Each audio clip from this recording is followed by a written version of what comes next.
tus brazos para conquistar las promesas que Jesús nos da. Solo espera y tú verás el milagro que Cristo hará.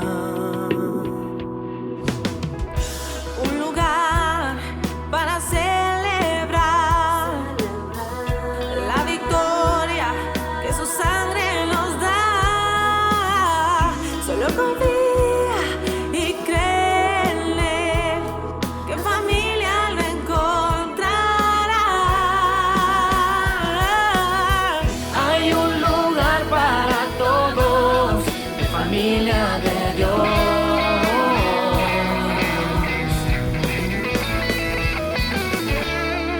Familia de Dios.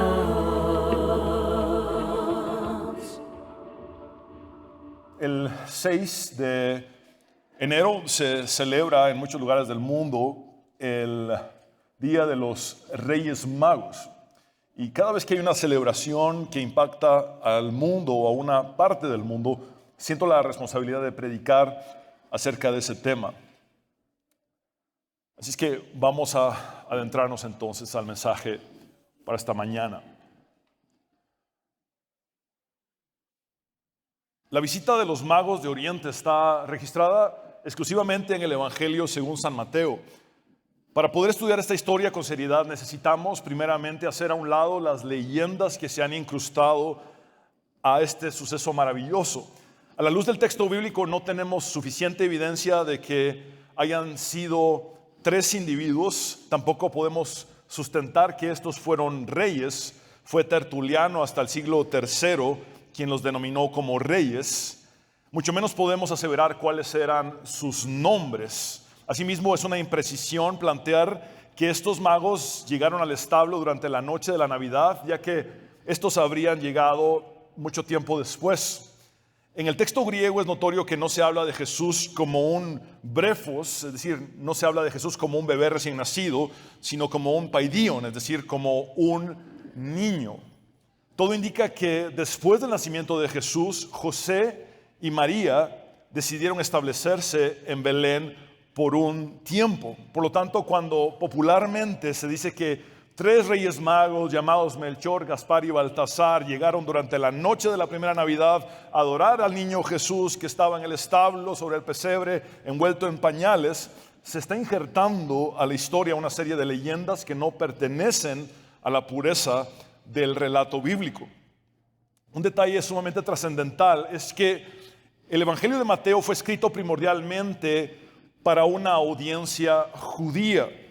Por consiguiente, el hecho de que el evangelista Mateo registre esta historia en la que magos paganos del Oriente buscan y adoran al Mesías judío resulta ser impactante.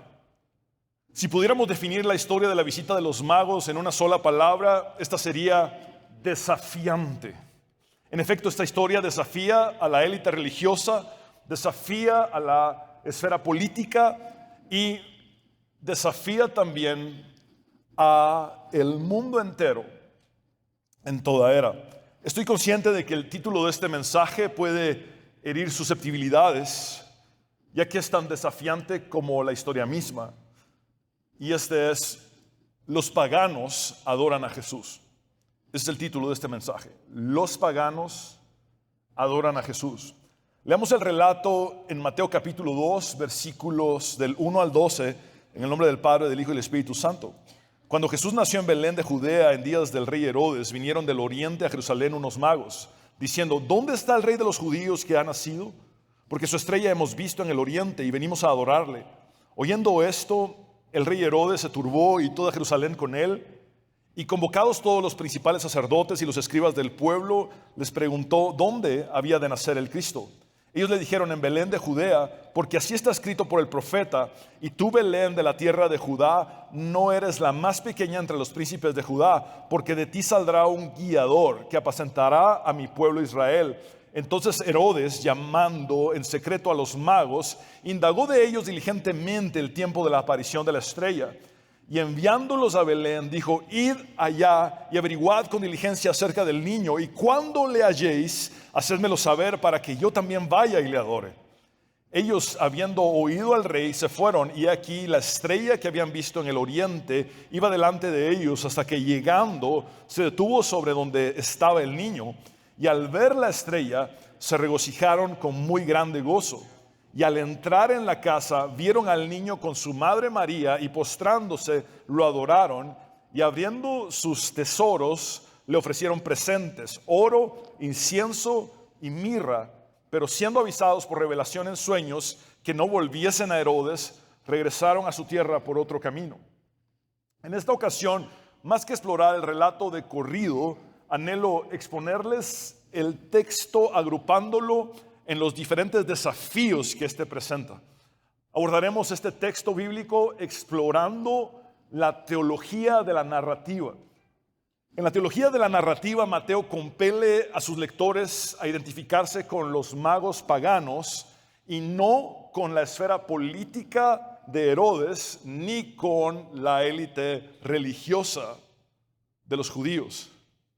Dicho de una manera aún más directa, en esta historia, el Evangelio de Mateo busca sacudir a sus lectores judíos, haciendo que se identifiquen con los paganos que ellos menospreciaban, porque estos paganos buscaban sinceramente al Mesías Jesús.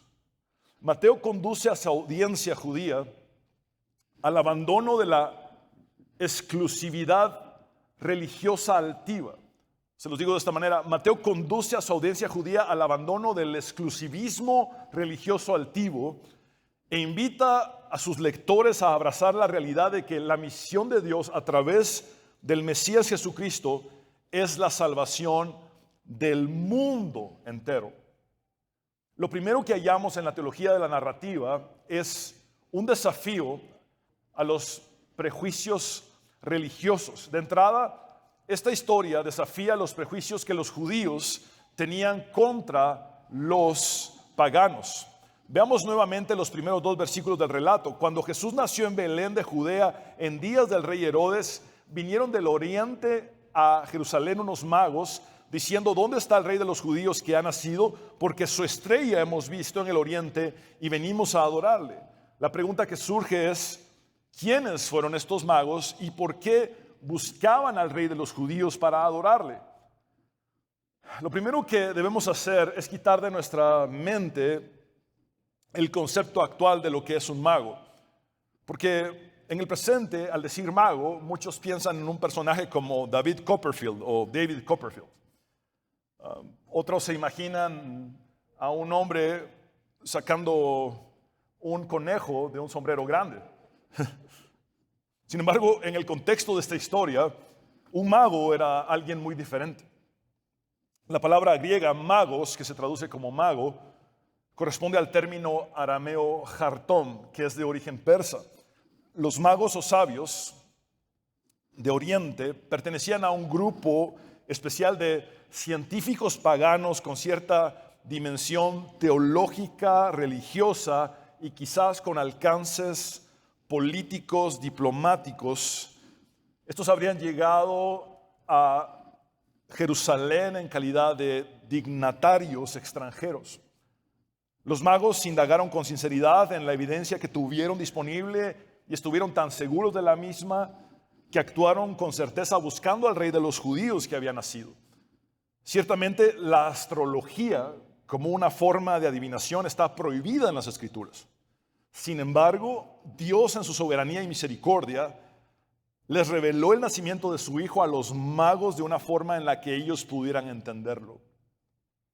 Estos magos representan al mundo no judío, al mundo gentil que busca al Mesías. En alguna medida, estos magos nos representan a nosotros, que no somos judíos, que somos gentiles y que hemos buscado al Mesías. Recordemos que muchos judíos pertenecientes al reino de Judá, el reino del sur de Israel, fueron llevados cautivos a Babilonia en el siglo VI antes de Cristo. Fue en dicho cautiverio que Daniel, el profeta, interpretó el sueño del rey Nabucodonosor y fue recompensado por esto en Babilonia. Leamos la traducción de la versión de la Reina y Valera del relato arameo de Daniel. Daniel es un libro que tiene porciones hebreas y porciones arameas. Y esta es una traducción desde el arameo. En Daniel 2:48 dice: entonces el rey engrandeció a Daniel y le dio muchos honores y grandes dones, y le hizo gobernador de toda la provincia de Babilonia y jefe supremo de todos los sabios de Babilonia. En el capítulo 4 de Daniel, Nabucodonosor soñó con un árbol y el mismo rey relata en primera persona lo siguiente: por esto mandé que vinieran delante de mí todos los sabios de Babilonia para que me mostrasen la interpretación del sueño. Y a continuación, el mismo Nabucodonosor lista quiénes eran los sabios. Y dice en el versículo 7, y vinieron, ojo con esta palabra, magos, es la palabra aramea hartom, que en griego es magos, y en español, evidentemente, también es magos. El texto continúa listando astrólogos, caldeos y adivinos, y les dije el sueño, pero no me pudieron mostrar su interpretación. Noten cómo hubo una influencia directa del profeta Daniel sobre varios sabios en Babilonia, incluyendo a los denominados magos. Cabe la posibilidad de que Daniel hubiese compartido con ellos la profecía de las 70 semanas o 70 conjuntos de 7 años que había recibido del ángel Gabriel, y que por consiguiente este grupo de magos babilonios haya llegado a conocer el tiempo exacto del nacimiento del Mesías Nahid, que traducido sería el Mesías gobernante. De ser así, para el momento en el que los magos del Oriente llegan a buscar al niño Jesús, la influencia de Daniel habría prevalecido y permeado varias generaciones de magos por más de 500 años. Otro detalle importante es que los magos paganos seguramente conocían la profecía dada por un profeta pagano. Por cierto, una profecía verdadera dada por un profeta pagano acerca de una estrella y el nacimiento del rey de Israel. Efectivamente, unos 1450 años antes de Cristo hubo un profeta pagano en la región de Mesopotamia llamado Balaam, que sin pertenecer a Israel profetizó acerca del Mesías judío lo siguiente en Números 24:17: lo veré, mas no ahora, lo miraré, mas no de cerca. Y ojo con esta parte del texto: saldrá estrella de Jacob y se levantará cetro de Israel. La referencia a una estrella conecta con el surgimiento de un rey en Israel que sería el portador de dicho cetro de autoridad. De alguna manera, los magos figuran como los paganos que presencian el cumplimiento de lo anunciado por el profeta pagano Balaam acerca de la primera venida del Mesías. Tal como lo observa mi profesor Craig Blomberg, quien dice: los magos aparecen como los sucesores de Balaam para presenciar el cumplimiento de Números 24:17. Es como si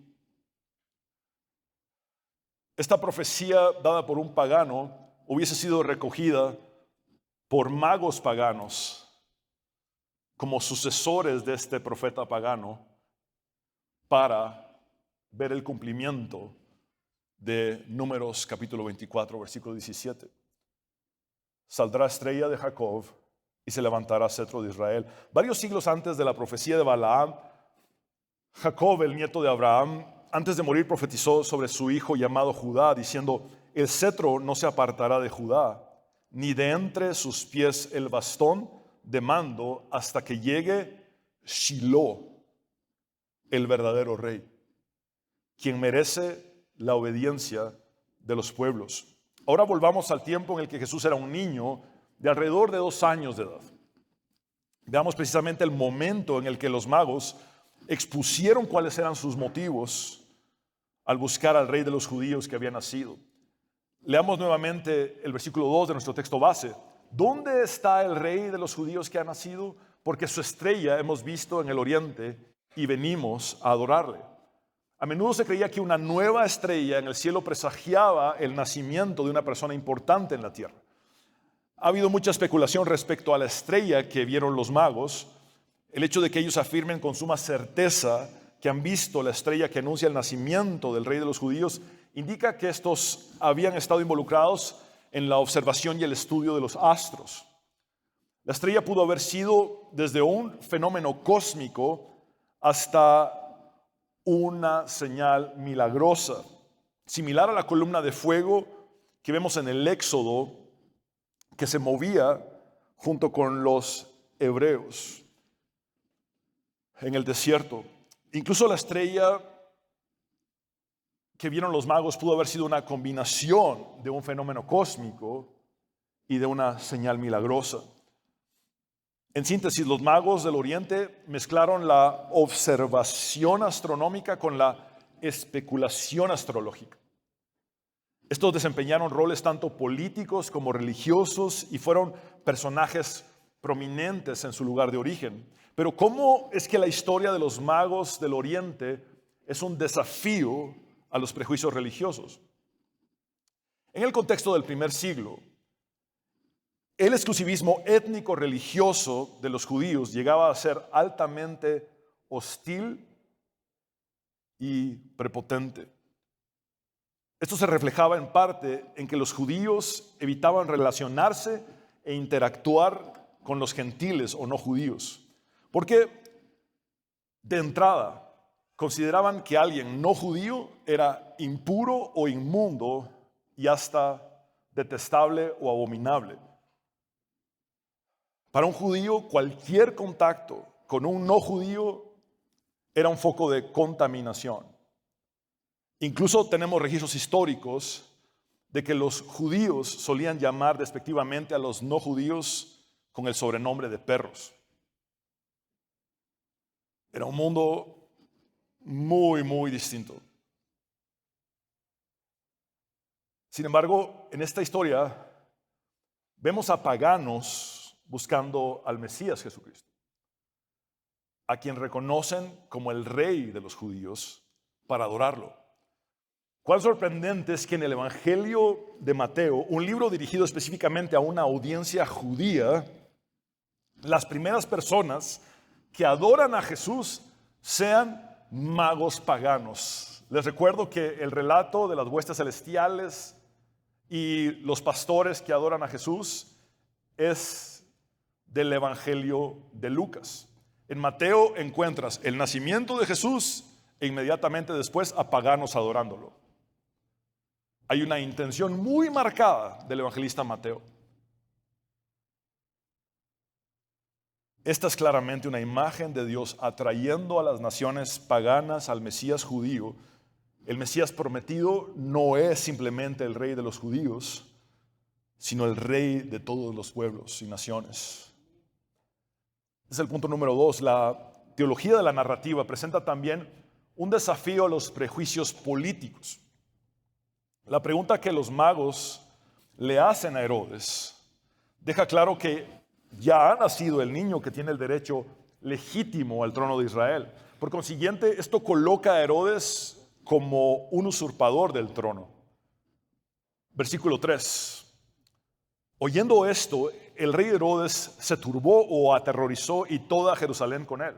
Noten ese efecto automático. En el momento en el que Herodes se aterrorizaba, la población también. Los residentes de la ciudad conocían muy bien que Herodes era despiadado, tirano y violento. Por lo tanto, se habrían aterrorizado ante la molestia de este por lo que los magos le comunicaron. La posterior matanza de los niños menores de 2 años en Belén demuestra que el temor de los ciudadanos de Jerusalén estaba totalmente justificado. Herodes, con el permiso del Imperio Romano, se llamaba a sí mismo el rey de los judíos. Es como él se presentaba, el rey de los judíos. Sin embargo, Herodes no era el legítimo rey del linaje de David. De hecho, ni siquiera era descendiente de Jacob, sino de Esaú. En efecto, él era edomita. Ese fue el motivo por el que muchos judíos lo odiaron, lo rechazaron y nunca lo aceptaron verdaderamente como rey. Alrededor de 400 años antes de Cristo, Malaquías profetizó Edom. Esta era la tierra de los edomitas. Edom dice, aunque nos han hecho pedazos, reconstruiremos sobre las ruinas. Pero el Señor Todopoderoso dice, ustedes podrán reconstruir, pero yo derribaré. Serán llamados territorio malvado, pueblo contra el cual siempre estará indignado el Señor. El verdadero rey de los judíos no sería descendiente de Saúl, es decir, no sería edomita. El verdadero rey de los judíos sería descendiente de Jacob y vendría por consiguiente del linaje de David. Recordemos cómo inicia el Evangelio de Mateo, diciendo, libro de la genealogía o génesis de Jesucristo, hijo de David, hijo de Abraham. Si alguien había nacido legítimamente como el rey de los judíos, entonces Herodes sabía que su posición peligraba. En el versículo 7 de nuestro texto base, leemos que entonces Herodes, llamando en secreto a los magos, indagó de ellos diligentemente el tiempo de la aparición de la estrella. Es evidente que Herodes está consternado por el anuncio de los magos. La astrología estaba muy extendida en el paganismo grecorromano también. El mundo del Imperio Romano respetaba las señales astrológicas acerca de sus gobernantes. Un gobernante temía enormemente las predicciones astrológicas que anunciaran su desaparición o muerte. En el caso de Herodes, quien fraudulentamente se llamaba a sí mismo el rey de los judíos, el hecho de que una señal cósmica anunciara el nacimiento de otro gobernante reconocido como un auténtico, verdadero y legítimo rey de los judíos, ponía en evidencia la usurpación que Herodes hacía del trono, el título y por consiguiente su pronta desaparición como gobernante. Era ampliamente conocido que Herodes había llegado al trono por medio de la guerra y la política, no por nacimiento. Con el paso de los años, Herodes fue desquiciándose y volviéndose más y más paranoico ante lo que él percibía como amenazas contra su persona y su trono. Asesinó despiadadamente a varios de sus hijos, sus esposas y personas cercanas a él porque temía conspiraciones para derrocarlo. Augusto dijo de Herodes que era mejor ser su cerdo que su hijo. En el griego, las palabras cerdo e hijo riman. Entonces Augusto, en un juego de palabras, comunica cuán despiadado y loco era Herodes, diciendo que era mejor ser un cerdo de Herodes que ser un hijo de Herodes. Estaba más seguro un cerdo de Herodes que un hijo de Herodes, porque Herodes era capaz de matar a sus propios hijos para mantener su trono. Evidentemente, al escuchar a Herodes que el rey de los judíos había nacido y que estaba siendo buscado por los magos del oriente, enseguida tramó una trampa para asesinar al niño. El versículo 8 dice lo siguiente: y enviándolos a Belén, dijo, id allá y averiguad con diligencia acerca del niño, y cuando le halléis, hacedmelo saber, para que yo también vaya y le adore. La verdadera intención de Herodes era determinar el paradero del niño para asesinarlo. Más adelante, en el mismo capítulo 2, encontramos que un ángel del Señor apareció en sueños a José para advertirle que debía huir con María y Jesús a Egipto. Entonces, tiempo más tarde se cumpliría la palabra de Dios dada al profeta Oseas en el capítulo 11, versículo 1 de su libro, que dice, de Egipto llamé a mi hijo. Sería después de Egipto que la familia sagrada, José, María y Jesús, se establecerían en Nazaret. Herodes mandaría a matar a los niños menores de 2 años. Esto nos da una idea de cuál había sido la edad de Jesús cuando los magos del oriente lo visitan. Según algunos eruditos, habrían sido entre 10 a 30 niños los que fueron asesinados por Herodes. Mateo cita la profecía de Jeremías 31:15, da alrededor de 600 años antes de Cristo, diciendo, voz fue oída en Ramá, grande lamentación, lloro y gemido, Raquel que llora a sus hijos y no quiso ser consolada porque perecieron. Es decir, la matanza de los niños fue anunciada por el profeta Jeremías. Aunados a los prejuicios políticos de Herodes, vemos también los prejuicios políticos de los judíos, quienes esperaban a un Mesías guerrero, militar, conquistador y político que los librara de las fuerzas romanas de ocupación en su presente. Luego de abordar los desafíos del relato a los prejuicios religiosos y a los prejuicios políticos, vemos que la teología de la narrativa presenta también un desafío al servilismo religioso, y ese es el punto número 3, un desafío al servilismo religioso. A lo que me refiero con la terminología servilismo religioso es a la tendencia exagerada que tienen ciertos líderes religiosos a condescender, agradar y satisfacer al poder político de turno. En algunas ocasiones haciendo una confabulación entre política y religión, apoyando la corrupción política con tal de sostener su propia corrupción religiosa. En efecto, en el primer siglo, la élite religiosa del judaísmo era servil hacia la esfera política.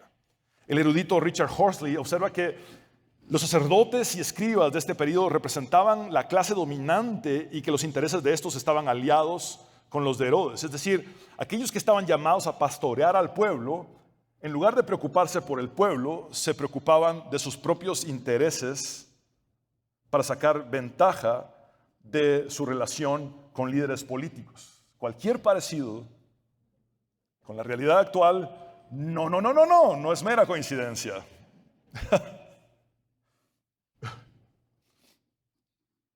Vaya diferencia.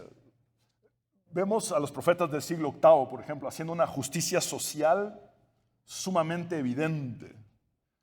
Pero estos lo que hacían era condescender con un líder desquiciado como Herodes para guardar su propio elitismo religioso.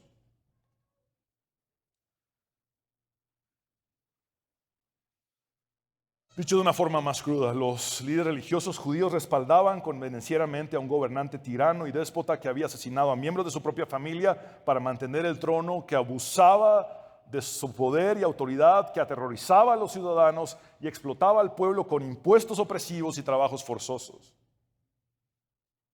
Veamos los versículos del 4 al 6 de nuestro texto base. Y convocados todos los principales sacerdotes y los escribas del pueblo. Estos líderes religiosos expertos funcionaban como un gabinete y cuerpo de asesores de Herodes, a quienes les preguntó dónde había de nacer el Cristo. Es importante notar que Herodes vincula al rey de los judíos que había nacido con el Cristo, es decir, con el Mesías judío. Esto implica que el rey de los judíos y el Mesías judío es una misma persona, es un mismo personaje. Versículo 5, ellos le dijeron, basándose en la profecía que Miqueas había escrito unos 750 años atrás, en Belén de Judea, porque así está escrito por el profeta, y tú, Belén de la tierra de Judá, no eres la más pequeña entre los príncipes de Judá. A continuación, la frase final del versículo 6 parece ser una alusión a 2 de Samuel, capítulo 5, versículo 2. Es decir, estos líderes judíos habrían indagado no solamente la profecía de Miqueas, sino además lo que el texto de 2 de Samuel dice, especialmente en el capítulo 5, versículo 2, en donde se explica el cuidado pastoral, piadoso y compasivo que Dios requería de la realeza israelita. Porque de ti saldrá un guiador que apacentará a mi pueblo Israel. Noten el tono pastoral, alguien que guía, alguien que apacienta a un pueblo. En efecto, sería el Mesías el único que cumpliría con este desempeño pastoral, como un rey pastor de Israel, como un rey pastor del pueblo de Dios, de su iglesia en el presente. Jesús es el cumplimiento entonces del pacto davídico. Recordemos nuevamente cómo inicia el Evangelio de Mateo, libro de la genealogía o génesis de Jesucristo, hijo de David, hijo de Abraham. Quiero llamar su atención al hecho de que serían precisamente los sucesores de estos líderes religiosos, judíos serviles al poder político perverso, quienes en la siguiente generación se convertirían en su gran mayoría en enemigos acérrimos del Mesías. Herodes tuvo la agenda de matar al Mesías cuando este era un niño. Y años más tarde, los descendientes de los líderes religiosos serviles al poder político perverso, en la siguiente generación tendrían la agenda de matar al Mesías cuando éste fuera un adulto. La legitimidad de Jesús como el Mesías, rey de los judíos, manifiesta la ilegitimidad tanto de la esfera política como de la élite religiosa del judaísmo.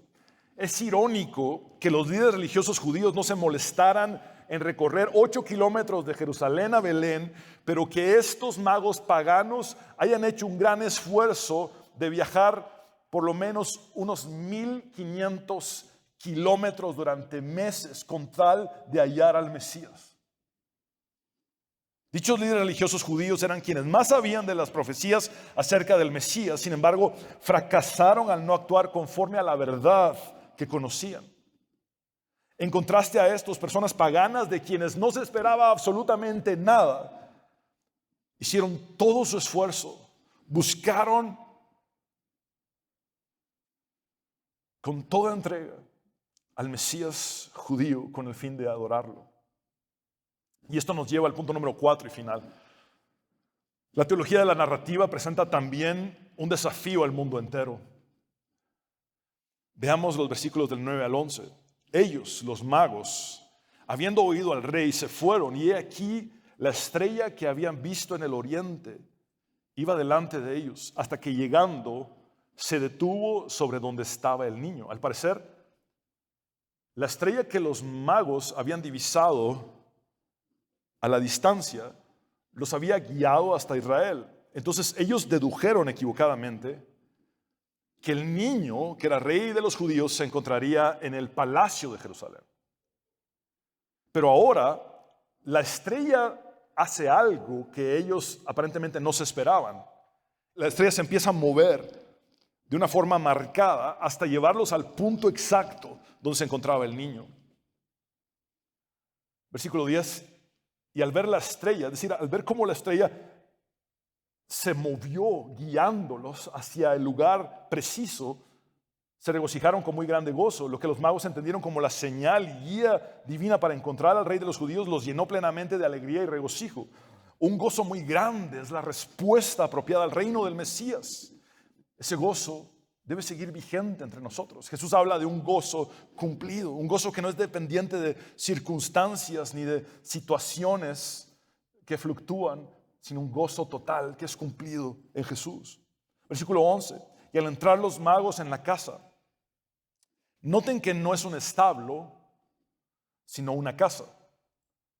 Vieron al niño, que posiblemente tendría alrededor de 2 años de edad, con su madre María, y postrándose lo adoraron, y abriendo sus tesoros le ofrecieron presentes: oro, incienso y mirra. Estos 3 obsequios eran artículos de gran costo y se asociaban típicamente con la realeza. Por lo tanto, los magos honran al niño Jesús como rey. Asimismo, la adoración que los magos le rindieron a Jesús denota algún tipo de honor divino del que estos podrían haber estado conscientes. Aún a pesar de su trasfondo absolutamente pagano y de su influencia en las cortes de Babilonia o Persia, los magos reconocen y adoran al niño Jesús por quien Él es. Todo indica que los magos reconocieron tanto realeza por los regalos que entregan, como divinidad por la adoración que rinden. Y esto sigue representando un desafío para el mundo entero. Desde esta etapa temprana de la niñez de Jesús aprendemos que el alcance de su obra salvadora se extendería mucho más allá de los límites del judaísmo y de las fronteras de Israel. La adoración de los magos significa que el propósito redentor de Dios se extiende más allá del pueblo de Israel para llegar a todas las naciones de la tierra. Es por eso que la gran comisión que hemos recibido como la iglesia de Jesucristo es ir por todo el mundo y predicar el evangelio a toda criatura. Jesús es el cumplimiento del pacto abrahámico. Dios le dijo a Abraham, y serán benditas en ti todas las familias de la tierra.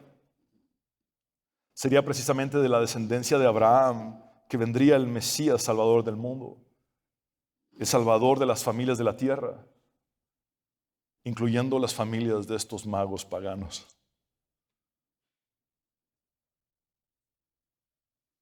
Así es, las familias de estos magos paganos llegaron a ser benditas a través del Mesías Jesucristo.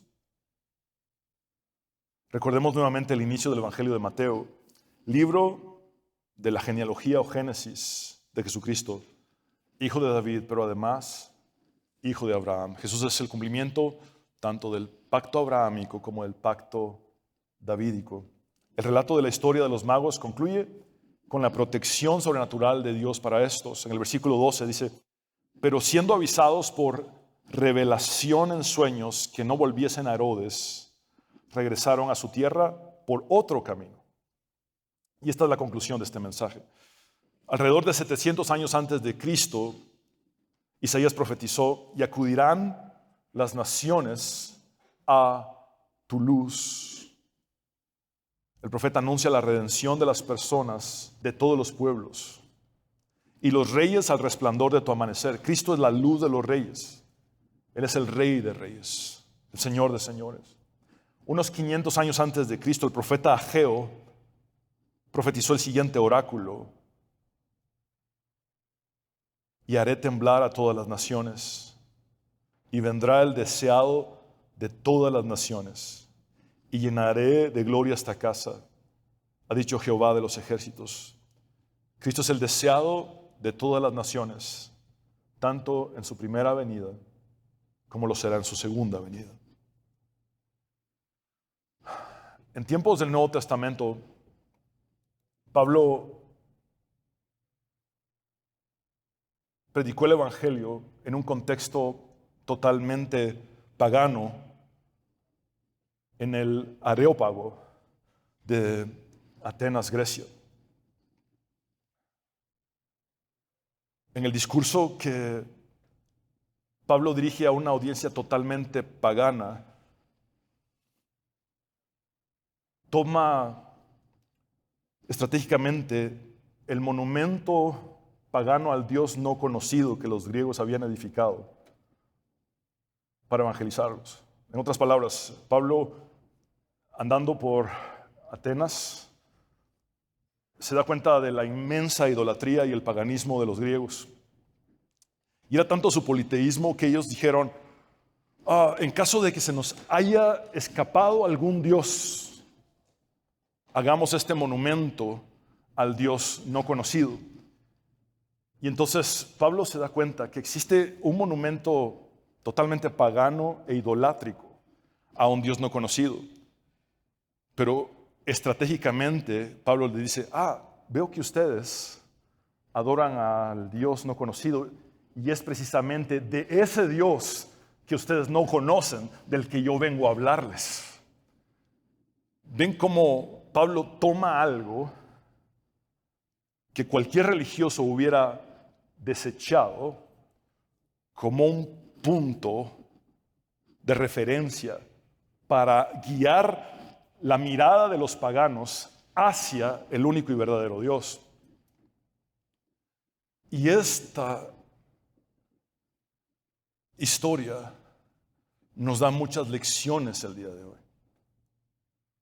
Fue precisamente a estos griegos paganos que Pablo les dice, después de tomar estratégicamente el monumento pagano al Dios no conocido para presentarles al verdadero Dios.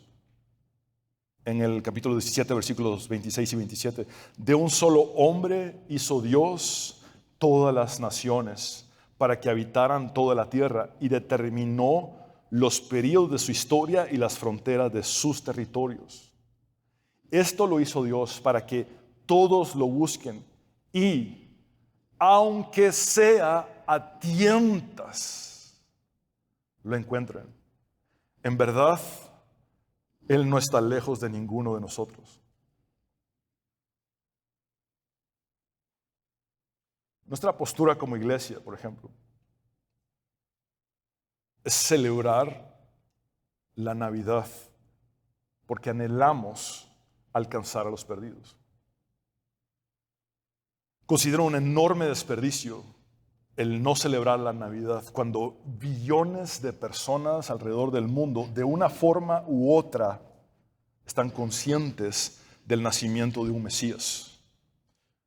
Si bien puedan desviarse y caer en consumismo o en excesos, en borracheras, nuestro deber como iglesia, nuestra función como iglesia, al ser sal y luz, es decirles: ustedes celebran la Navidad del nacimiento del Mesías, pues déjame hablarte de ese Mesías y guiarlos al texto bíblico y guiarlos al verdadero y único poderoso Salvador Jesucristo. Es exactamente la estrategia de Pablo en Atenas. Es exactamente esa estrategia. Tomar un monumento idolátrico y pagano para desviar la mirada y la atención de los griegos de ese paganismo y ponerla en el único y verdadero Dios.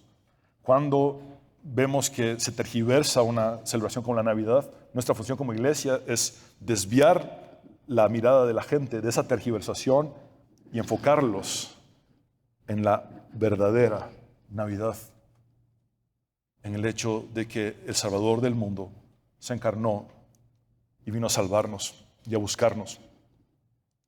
Me conmueve muchísimo la expresión "aunque sea a tientas", porque de alguna manera es la historia de los magos del Oriente.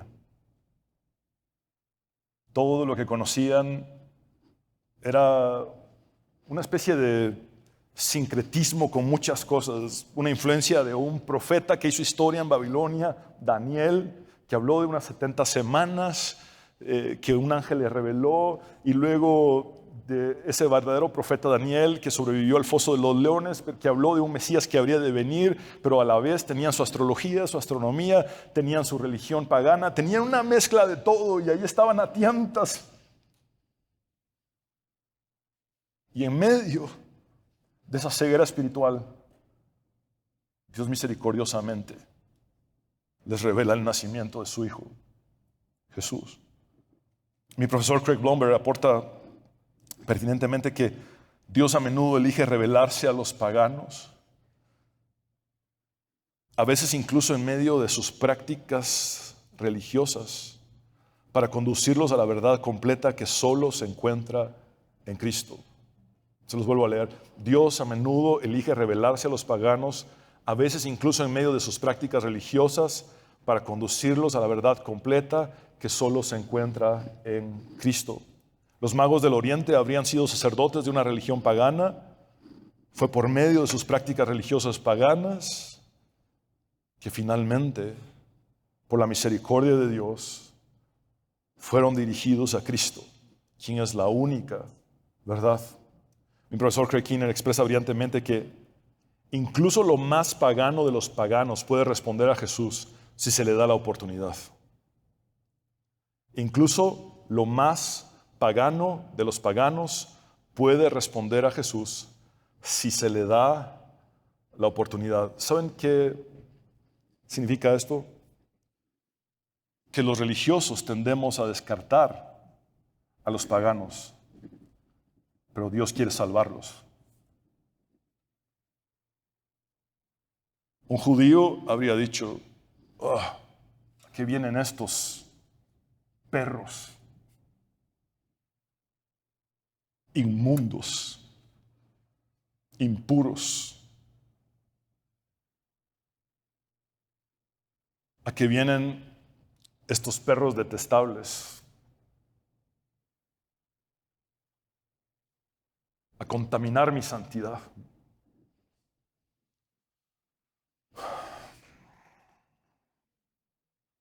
A ponerme como alguien ceremonialmente impuro por estar en contacto con ellos.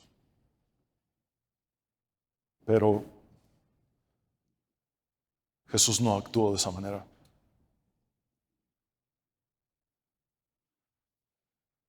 Jesús, siendo un niño, recibió su adoración. Y años más tarde, ese mismo Jesús, siendo un adulto, diría: el que a mí viene, yo no le echo fuera. Aunque los demás le llamen perro, inmundo, impuro, detestable o abominable, conmigo no es así. Por eso esta historia es precisamente un desafío enorme a la religiosidad, a la religión, a la esfera política, al servilismo religioso hacia el poder político de turno, y también es un desafío al mundo entero, a todo el mundo. De hecho, esta es de mis historias favoritas en la Biblia porque me encanta la incomodidad que provoca. Bendita incomodidad que nos sacuda y nos quite todo ropaje hipócrita de religiosidad. Porque aún en el fondo del basurero del paganismo hay gente a la que tenemos que buscar. Marcos Vidal escribe en su canción El Niño de Belén 2: la estrella puede descansar. Dile que yo me quedo en su lugar por si alguien pregunta por ti.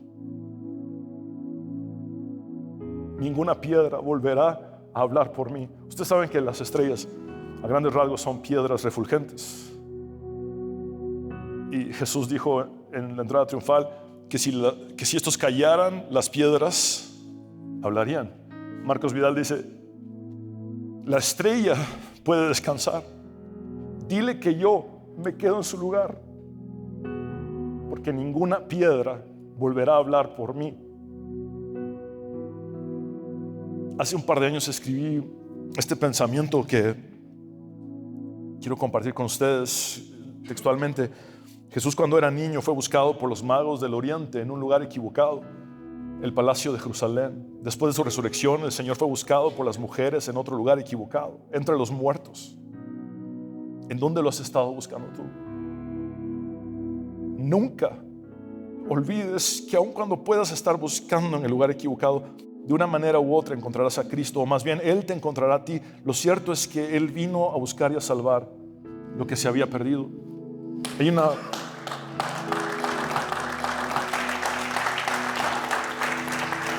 Hay una combinación de Jesús buscando y salvando lo que se había perdido, y ciegos espirituales buscando a tientas a Dios. De alguna manera es como si Dios se dejara encontrar. ¿Alguna vez has jugado escondite con tus hijos pequeños? ¿O jugaste escondite cuando tus hijos eran pequeños? Personalmente yo me dejo encontrar fácilmente.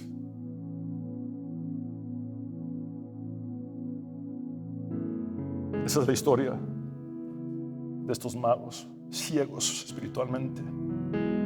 Estaban a tientas, solo sabían de astrología y astronomía, y Dios dice: voy a guiarlos de la única forma en la que pueden entender a la única verdad que se encuentra en Jesús. Amados hermanos, al inicio de la predicación les hice ver que Mateo confronta a su audiencia en este pasaje haciendo un llamado a una decisión personal respecto a Jesús el Mesías. ¿Qué hay de ti? Lo personalizo. ¿Qué hay de ti? ¿Te sientes desafiado por esta historia? Espero que sí. De eso se trata, de que nos sacuda. ¿Acaso te dejarás llevar por tus prejuicios religiosos? Y permíteme llevarlo un poco más allá. ¿Te dejarás llevar por tus prejuicios evangélicos, políticos o de cualquier índole? ¿O aceptarás finalmente el desafío de buscar, creer y adorar al Mesías Jesucristo, el Rey de Reyes y el Señor de los Señores? Y fungir tú como aquel que puede decirle al pagano más perdido dónde encontrar a Jesús. Abandonemos cualquier tipo de jactancia o prepotencia y seamos como Jesús. En un mundo en el que estos magos eran considerados como impuros, inmundos, detestables y abominables, simplemente los recibe con la inocencia de un niño.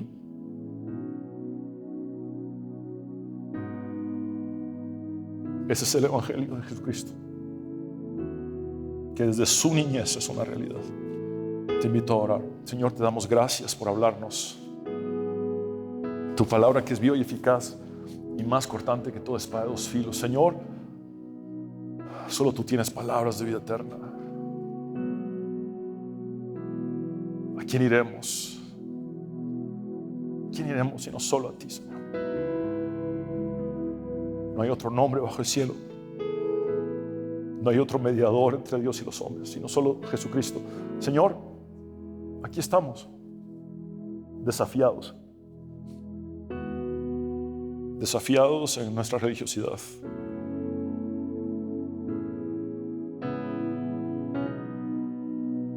Diciéndote, queremos ser testigos tuyos, Señor. Queremos testificar de ti, Jesús. Queremos anunciar de ti. Úsanos, Señor. Úsanos, Dios. Te ruego con todo mi corazón que hagas de nosotros instrumentos poderosos en tus manos por medio de tu Espíritu Santo para que proclamemos la verdad. Incluso aquellos descartados por la religión, aquellos descartados por la sociedad. Tú mismo viniste a los marginados, Señor. Yo te agradezco por abrir nuestros ojos, que tú trasciendes y enseñarnos que tú trasciendes todo prejuicio religioso, político o de cualquier índole. Tú eres la verdad, Señor, y solamente hay salvación en ti y en nadie más que en ti. Por eso a ti sea la gloria, Padre, Hijo y Espíritu Santo. Quiero hablar contigo, hombre y mujer que necesitas entregar tu vida a Jesús. Haz esta oración de fe conmigo y habla con Dios como nunca lo has hecho. Une tu corazón creyendo y tus labios confesando y dile: Señor Jesús, reconozco que soy pecador, pero también sé que tú moriste en la cruz para perdonar mis pecados y que resucitaste al tercer día para darme la victoria y la vida eterna. Sálvame, Jesús. Me rindo a ti, me entrego a ti tal cual soy, tal cual estoy. Cámbiame y transfórmame, Señor. Sé mi Salvador eternamente. En tu nombre, Jesús. Hemos orado. Amén y amén. Abre tus brazos para conquistar las promesas que Jesús nos da. Solo espera y tú verás el milagro que Cristo hará. Un lugar para celebrar la victoria que su sangre nos da. Solo confía y créele que en familia lo encontrará. Hay un lugar para todos, en familia de Dios.